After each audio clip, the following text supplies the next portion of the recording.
कुछ नियम तय किए गए जो फॉलो करने होंगे। एक्शन से पहले देखिए नोटिस देना होगा, पहले भी दिया जाता था और अभी भी देना होगा, और संपत्ति के मालिक को 15 दिन पहले ये नोटिस देना होगा। रजिस्टर्ड डाक के जरिए नोटिस भेजा जाएगा। नोटिस निर्माण की बाहरी दीवार पर भी चिपकाना होगा। नोटिस में अवैध निर्माण की प्रकृति बतानी होगी कि किस प्रकृति के तहत, किस फोरम के तहत ये अवैध निर्माण हुआ है, क्या कुछ क्लॉजेज हैं, निर्माण में किन नियमों का उल्लंघन हुआ है ये भी मेंशन करना होगा, और निर्माण गिराने का कारण भी यहाँ पर मेंशन करना होगा, बताना होगा। जिसके घर पर कार्रवाई हो रही है उसे कारण भी बताना होगा। ढहाने की जो कार्रवाई है उसकी वीडियोग्राफी भी कराई जाएगी, और एक्शन की रिपोर्ट पर जो पोर्टल है उस पर भी एक्शन की रिपोर्ट पब्लिश की जाएगी, यानी उस पर लगाई जाएगी। तो ये पूरे जो क्लॉजेस हैं इनको फॉलो करना होगा। इन नियमों के तहत ही ये अब कार्रवाई हो पाएगी। ये साफ संदेश सुप्रीम कोर्ट की तरफ से दे गया है। लेकिन अनस तनवीर जो याचिकाकर्ता हैं, याचिकाकर्ता के वकील हैं, उन्होंने क्या कहा है पहले आपको जरा सुनवाते हैं। इस फैसले को लेकर उनका क्या रिएक्शन है। बुलडोजर इनजस्टिस था। आपने किसी भी अक्यूज के घर को किसी भी बात पे किसी पे भी इल्जाम लगा के घर तोड़ देते थे। अब सुप्रीम कोर्ट ने दिशा निर्देश पास किया है कि आपको नोटिस देना पड़ेगा, कम से कम 15 दिन का वक्त देना पड़ेगा। जो कंपाउंडेबल है प्रॉपर्टी का पार्ट उसे कंपाउंड किया जाएगा, और अधिकारियों पे एक जिम्मेदारी डाल दी गई कि अगर कोई अधिकारी गलती कर रहा है, कानून तोड़ रहा है इससे रिलेटेड, तो उनकी पर्सनल जिम्मेदारी होगी। अगर उन्होंने कोई प्रॉपर्टी डिमोलिश की है, इलीगली डिमोलिश की है, तो उसको रेस्टिट्यूट करने की। ये अपने आप में एक बहुत बड़ा प्रावधान बना दिया है कोर्ट ने, क्योंकि अधिकारी भी अब एक बार सोचेंगे जब उनकी खुद की जिम्मेदारी, उनके खुद के जेब से पैसा जाएगा। तो वहीं इसको लेकर खूब जमकर सियासत भी होती दिखाई दी है, और उत्तर प्रदेश सरकार में कई बार बुलडोजर एक्शन हुआ भी है जिसको लेकर याचिका दी गई। लेकिन आपको बताते हैं बड़ी खबर उत्तर प्रदेश सरकार की तरफ से आ रही है, जिसका रिएक्शन अब आ गया है और स्वागत किया गया है उत्तर प्रदेश सरकार की तरफ से। इस फैसले का, सुप्रीम कोर्ट के फैसले का स्वागत किया है और कहा है कि फैसले से अपराधियों में कानून का भय होगा और कानून का राज सभी पर लागू होगा। यूपी सरकार ने कहा है स्वागत करते हुए फैसले का। ये बयान आ गया है उत्तर प्रदेश सरकार की तरफ से, आधिकारिक बयान ये आ गया है कि जो बुलडोजर एक्शन उस पर जो कहा गया है उसमें कानून का राज सुशासन की पहली शर्त है। उत्तर प्रदेश सरकार कह रही है कि यह फैसला सही है और इस फैसले से अपराधियों में कानून का भय होगा। तो ये बड़ी बात उत्तर प्रदेश सरकार की तरफ से कही गई है। कानून का राज सभी पर लागू होगा, यूपी सरकार की तरफ से यह बड़ी बात कही गई है। वहीं जैसे ये फैसला हुआ, इसको लेकर नया एजेंडा सेट करने की कोशिश की गई और लोगों के बीच गलत जानकारी भी अब यहां देने की कोशिश की जा रही। कैसे की जा रही है जरा आपको सुनवाते हैं और काउंटर अटैक भी सुनवाते हैं। जो घर तोड़ना जानते हैं उनसे क्या उम्मीद करोगे आप? जो घर तोड़ने में सेकंड न लेते हो उनसे क्या उम्मीद करते हो? कम से कम आज के बाद उनका बुलडोजर हमेशा हमेशा के लिए खड़ा हो जाएगा गैराज में। अब किसी गरीब का घर नहीं टूटेगा। ये जो बुलडोजर के नाम पे दादागिरी चल रही थी वैसे भी गैरकानूनी थी, और किसी भी सरकार को या उस प्रदेश के हाई कोर्ट को अब तक इसका संज्ञान लेना चाहिए था। तो बड़े शर्म की बात है, और ये उससे भी बड़ी शर्म की बात है कि देश की सबसे बड़ी अदालत को, सुप्रीम कोर्ट को जो है इसमें इंटरवीन करके गाइडलाइन बनानी पड़ी। तो देखिए गाइडलाइंस बन गई हैं और गाइडलाइंस को लेकर किस तरह का रिएक्शन आ रहा है। ये कहा जा रहा है कि अब एक्शन ही नहीं होगा, लेकिन ऐसा नहीं है, एक्शन तो होगा। और इसको लेकर देखिए यूपी सरकार का भी हमने आपको रिएक्शन बताया। यूपी सरकार ने कहा है कि इससे कानून का राज कायम होगा, फैसले का स्वागत होगा उनकी तरफ से। वहीं और बीजेपी नेता भी फैसले का स्वागत करें, सुनवाते हैं आपको जरा। बुलडोजर, सुप्रीम कोर्ट और मकानों का सवाल है। भाजपा का मत बिल्कुल स्पष्ट है। हम सभी सुप्रीम कोर्ट का सम्मान करते हैं, और ये जो विषय आया है यह कोई एक राज्य के लिए या एक दूसरे राज्य के लिए नहीं, ये पूरे भारतवर्ष के लिए आया है।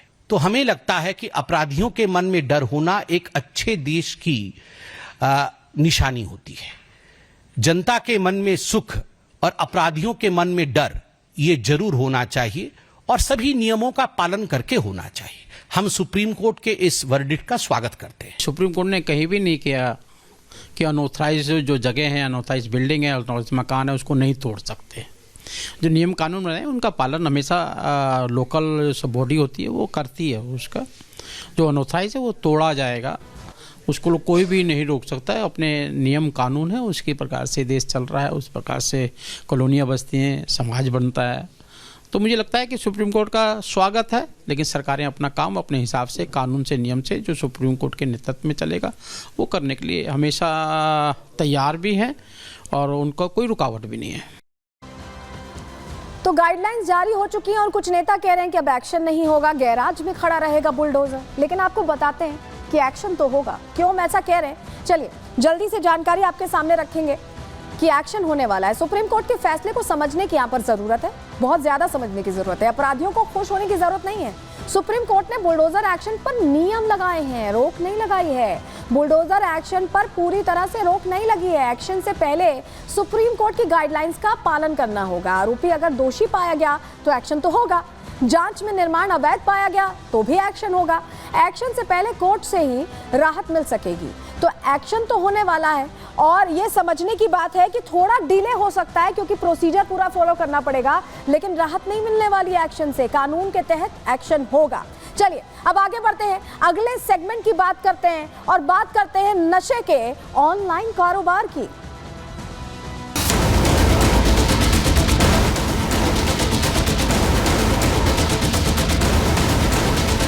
राहुल चौधरी नाम का व्यक्ति है जो कि मूल रूप से मेरठ का रहने वाला है, उसको गिरफ्तार किया गया है। इसने एक ओजी प्लांट की फार्मिंग का सेटअप रखा था। इन चीज़ को अपने ही फ्लैट में इंडोर में फार्म करता था। तो 50,000 to 60,000 रुपीज़ में एक प्लांट को ये डार्क वेब पे इसने कुछ सेल भी किया।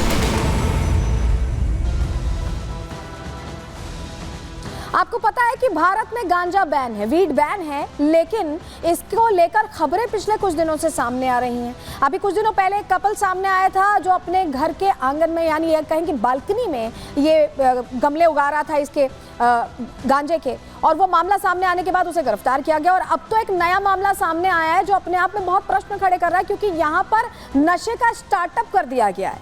यहाँ पर घर के अंदर बाकायदा हाईटेक बीज मंगा के खेती कर ली गई है। ये पूरा मामला सामने आया ग्रेटर नोएडा से और हैरान करने वाला मामला है। हुआ क्या है, चलिए आपको बता देते हैं, जानकारी आपके सामने रख रहे हैं क्योंकि यहाँ कार्रवाई भी हुई है। ग्रेटर नोएडा की पार्श्वनाथ सोसाइटी का ये पूरा मामला है जो सामने आया है। फ्लैट के अंदर, सोचिए आप, फ्लैट के अंदर गांजे की हाईटेक खेती हो रही थी। कमरों में बाकायदा गमलों में उगाया जाता है। जो तस्वीर आप देख रहे हैं ना, ऐसा ही सेटअप था। घर के अंदर गमलों में गांजा उगाया जा रहा था और गांजे की हाई क्वालिटी के जो बीज हैं वो कैलिफोर्निया से मंगाए गए थे, विदेश से मंगाए गए थे।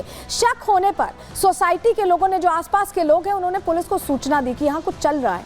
पुलिस और नारकोटिक्स विभाग की जो टीम है वो वहाँ पहुँचती है, जाँच करती है, छापेमारी करती है। उस दौरान गांजे की खेती का खुलासा होता है और पता चलता है कि यहाँ गांजा उगाया जा रहा था, बनाया जा रहा था। चलिए जल्दी से आपको पहले तस्वीर दिखाते हैं क्योंकि हैरान करने वाली खबर है। आप भी सोच रहे होंगे कि फ्लैट में खेती कैसे हो रही है। देखिए ये तस्वीर जो आपको गमले धड़ाधड़ यहाँ रखे हुए दिखाई दे रहे हैं, सारे गांजे की खेती इन्हीं गमलों में हो रही है।